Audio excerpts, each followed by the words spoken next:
Yeah, absolutely. So SRED stands for Scientific Research and Experimental Development. That's kind of the long form. You might hear it as SRED or SRED, as it's kind of commonly mentioned in the industry.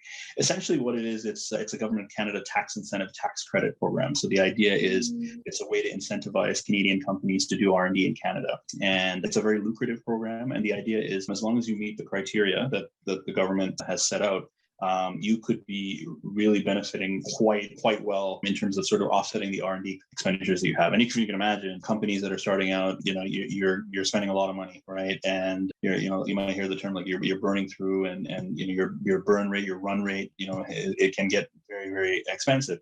And in the early days, this is pre-revenue a lot of the time, right? So there needs to be a mechanism for companies to continue to operate, and a way for them to kind of incentivize, and especially in Canada, right? The idea behind this program is to improve the Canadian economic system, economic growth, and promote and foster economic growth in Canada. So the idea behind the program is just that. So it's administered by the tax department of the CRA, and what they do essentially is that they look at claims that come in and essentially help and refund companies a portion of the money that they were spending.